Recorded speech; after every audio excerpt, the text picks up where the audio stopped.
नमस्कार, मी चंद्रभान कदम. तुम्हा सर्वांचं स्वागत आहे. आपलं जे सर्वश्रेष्ठ उपयोगाचे जे सिद्धांत बघतोय आपण या आपल्या सेशनमध्ये. तर आज आपण बघणार आहोत वेळेच्या सर्वश्रेष्ठ उपयोगाचा 26वा सिद्धांत, आळसापासून सावध राहा. तर काम आपण म्हटलेलं आहे आळसापासून सावध राहा, कारण आळस जो आहे हा माणसाचा शत्रू आहे.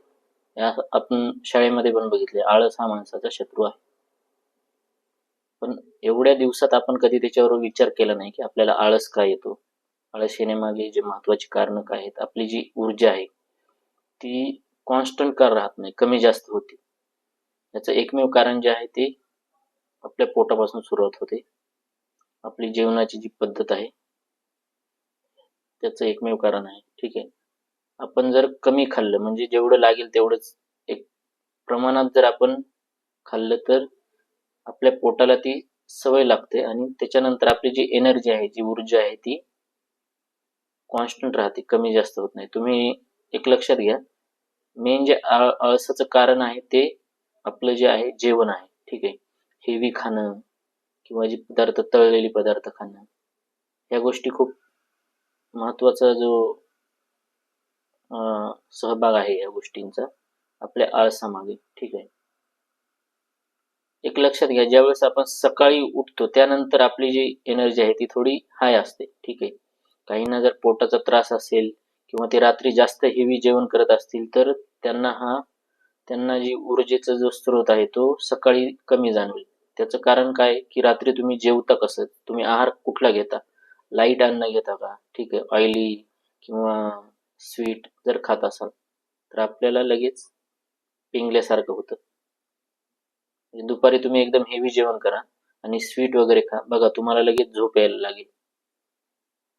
तर हे आपल्या आहाराशी निगडीत आहे. आळस मग ह्यामुळे काय होतं की आपण ज्या कामं करतोय ते टाळाटाळ करतो. आळस आल्यामुळे काय करतो, कामं टाळाटाळ करतो, नंतर करू, किंवा जी कामं करताय तुम्ही ती प्रॉपर होत नाहीयेत, म्हणजे जी कामाची तुमची क्वालिटी आहे ती ढासळते. तर ह्यामुळं आळसापासून सावध राहा. हे करण्यासाठी आपल्याला मेन जे आहे आपली जेवणाची जी पद्धत आहे, आपण जे आहार घेतोय त्याची क्वालिटी आणि त्याची क्वांटिटी याच्यावर काम करावं लागेल. तर आपण जे पेड प्रोग्राम आहे आपला, त्यामध्ये आपण सगळ्या गोष्टी त्यात शिकवतो. तुम्हाला जी शुगर आहे तुमच्या डेली जीवनातली, तर ती शुगर तुम्हाला 30 दिवसामध्ये पूर्णपणे बंद करायची.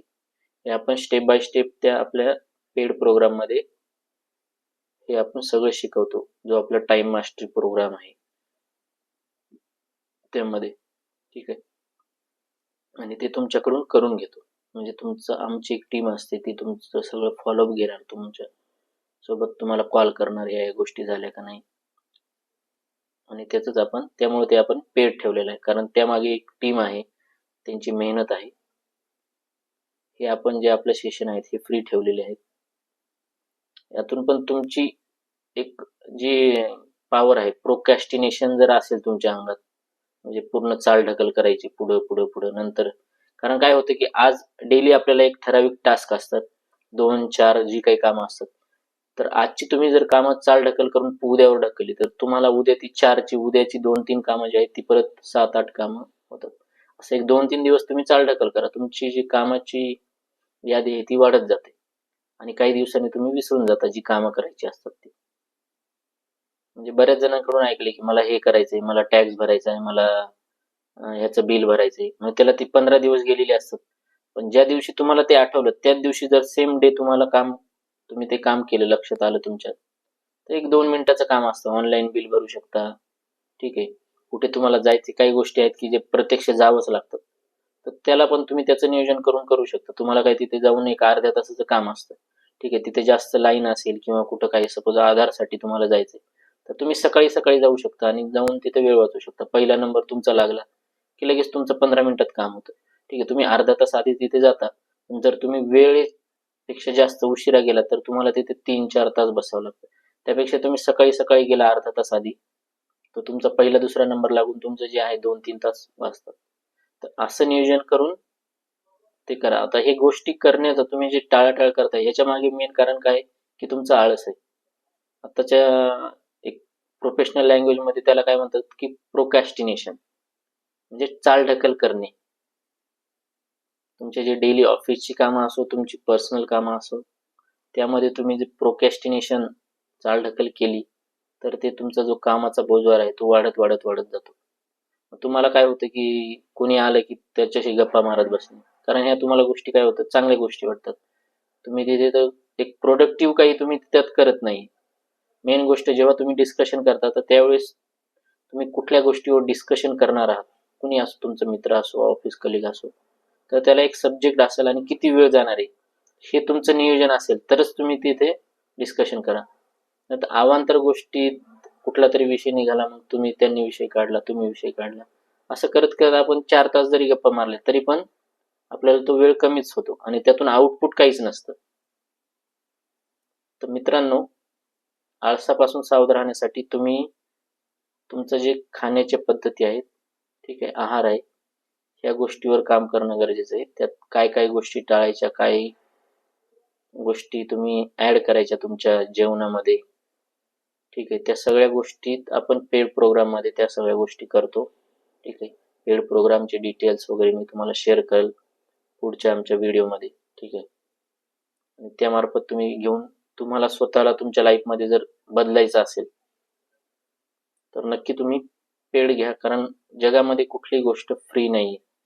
जी लोक फ्री मध्ये बघायला जातात, ठीक आहे, फ्रीच्या गोष्टी, तर फ्री मध्ये तुम्हाला युट्यूबला पण भरपूर व्हिडिओ, तुम्ही काही कुठली गोष्ट टाका तुम्हाला भरपूर व्हिडिओ मिळतील.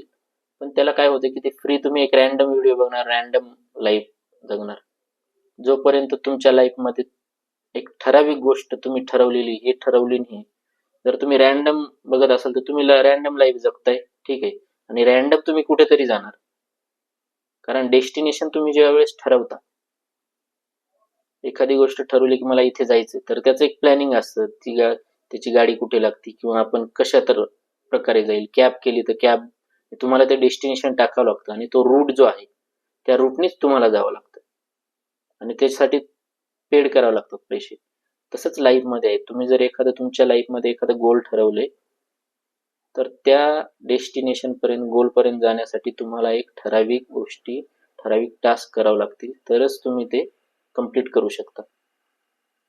रॅन्डम असं लाईफमध्ये काही ठेवू नका. तुम्ही रॅन्डम लाईफ जगत असाल, कारण ऑर्डिनरी लाईफ आणि रॅन्डम मध्ये काय होतं की एक्स्ट्रा ऑर्डिनरी लाईफ जगायची तुम्हाला, तर तुम्हाला तशा गोष्टी पण कराव्या लागतील. आणि रॅन्डम गोष्टी तर तुम्ही मग रॅन्डम लाईफच जगणार, रॅन्डम गोष्टी करणार, जेव्हा मनात आलं त्या गोष्टी करणार. मनाला वाटलं तर करायचं, नाही वाटलं, आळस वाटला की ठीक आहे, दिलं सोडून. तर असं करून चालत नाही आणि त्याच्यामध्ये आपल्याला प्रोग्रेस होत नाही. कारण डेली हे बघा, सगळे जीवन तर शेवटी कुत्र पण जगतो ना, त्याच्या जीवन जगण्यात आणि आपल्या जीवन जगण्यामध्ये फरक आहे. आपण माणूस म्हणून जन्माला आलोय, आपल्याला काहीतरी देवाने विचार करण्याची पद्धत, वेगळ्या गोष्टी दिलेल्या आहेत ना. आपण विचार करू शकतो, आपण निर्णय घेताना त्याच्या मग मागे कारण काय, का करतोय आपण, हे महत्वाचं आहे. कारण काय होतं की तुम्ही लाईफ जगताय, पण का जगताय, कशासाठी जगताय, हे जे जोपर्यंत तुम्ही फाइंड आउट करत नाही, स्वतःला विचारत नाहीत की आपण का करतोय, आपण गेली 10 वर्ष झालं काम करतोय तर आपण इथेच आहे, म्हणजे आपली काही ग्रोथ नाही, तर का नाही, ह्याच्या मागे कारण काय, तर ह्याला जबाबदार कोण आहे, आपण स्वतःच आहेत, आपले डिसिजन आहेत. ठीक आहे, म्हणजे तुम्ही एखाद्या ठिकाणी जॉब करताय तर तुम्ही डेली जाताय येताय तेवढंच, म्हणजे कुत्र्याचं लाईफ कसं असतं, सकाळी उठणे, कुठेतरी भेटलं काहीतरी खायला भेटलं ते शोधणे आणि झालं, तेवढंच असतं लाईफ. त्याच्यात आणि आपल्यात काहीच नाही, फरकच नाही, सिंपल आहे. कारण आपण डेली काहीतरी एक वेगळी गोष्ट करतोय का, विचार करतोय का की आज आपण काही वेगळं केलंय, कुणाची मदत केली किंवा काही पण, पॉझिटिव्ह ॲटिट्यूड, तुमचा ऑरा क्लिअर असणं गरजेचं आहे. एखाद्या गोष्टीकडे बघण्याचा दृष्टिकोन जो आहे, एखाद्याने कुठली गोष्ट आपल्या बाबतीत कुणी काहीतरी सांगितलं तर ते निगेटिव्ह घेणं, ठीक आहे, प्रत्येक गोष्ट तुम्ही पॉझिटिव्ह घ्या, त्याच्या मागे पॉझिटिव्ह ॲटिट्यूड तुमचा ठेवा. ह्या गोष्टी जर ठेवल्या तर तुमच्या लाईफमध्ये पॉझिटिव्हिटी आणि पॉझिटिव्ह गोष्टी घडतात. जसं युनिव्हर्सला तुम्ही सांगणार तशाच गोष्टी तुम्हाला मिळणार. तुम्ही जर म्हणले अरे यार माझं लाईफच खूप बेकार आहे, युनिव्हर्स म्हणतात तथास्तु, म्हणजे तुम्हाला ते जसं म्हणाल तुम्ही, जसं तुमच्या तोंडातून बाहेर निघतील गोष्टी, तसं ते देव काय म्हणतात तथास्तु. कारण मी तर तुला चांगलं बेटर करण्यासाठी मी प्रयत्न करतोय. देवाचं काय आहे की सगळ्यांना चांगल्या गोष्टी देतो.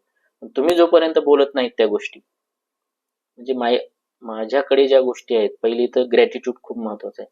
माझ्याकडे ज्या गोष्टी आहेत, माझ्या लाईफमध्ये माझी वाईफ असो, मुलं असो, हे जे देवाने दिलेले, काही काहींकडे त्या पण गोष्टी नाही आहेत. तर त्यांच्याबद्दल जी एक कृतज्ञता तुमच्यामध्ये पाहिजे. म्हणजे आपल्याकडे बघा, तुम्ही झाडूला जरी लाथ लागलं तरी आपण पाया पडतो. आपली जी संस्कृती आहे, आपण त्याच्या का पाया पडतो? कारण ते आपली साफसफाई ठेवतात, लक्ष्मी असते ती. चप्पल कुणाला लाथ लागलं तरी आपण त्याच्या पाया पडतो. ही कृतज्ञता सध्याच्या काळामध्ये कमी झाली. त्यामुळं लोकांना समाधान नाहीये. म्हणजे लाईफमध्ये तुमच्या जे आहे ना, ते समाधान नाही. तुमच्या छोट्या छोट्या गोष्टीमध्ये आपण कृतज्ञता व्यक्त करतो. आपले जे बैल आहेत, त्यांना बैलपोळ्याला आपण त्यांचा एक सण साजरा करतो. म्हणजे प्रत्येक गोष्टीचा एक सण आहे. लक्ष्मीचं पूजन, लक्ष्मीपूजनला आपण आपला जो झाडू आहे तिची पूजा करतो. का तर तो वर्षभर आपलं घर स्वच्छ ठेवतो. तर तुमच्या लाईफमध्ये जे व्यक्ती आहेत, ते त्याची तुम्ही कृतज्ञता बाळगा. कारण त्या काही ना काही तुमच्या लाईफमध्ये त्यांचा रोल आहे. ते तुमच्या जीवनामध्ये बऱ्याच गोष्टी सुखकर करतायत. पण त्याची आपण व्हॅल्यू न ठेवता त्यांना टोमणे मारणं किंवा माझं लाईफच असं आहे, माझं जीवनच असं झालंय, माझ्या जीवनात हे आलेत तर हे यांच्यामुळे माझं सगळं आयुष्य बरबाद झालंय. ह्या ज्या गोष्टी बोलताय ना तुम्ही, तर हे पहिले बंद करा. तुमच्या लाईफमध्ये ज्या गोष्टी आल्यात आणि ज्या पण गोष्टी आहेत सध्या, त्याला सर्वस्वी जबाबदार तुम्ही स्वतः आहात. ठीक आहे. तुमचा जो बघण्याचा दृष्टिकोन आहे, तुमचा ॲटिट्यूड आहे, तो पहिले तुम्ही चेंज करा.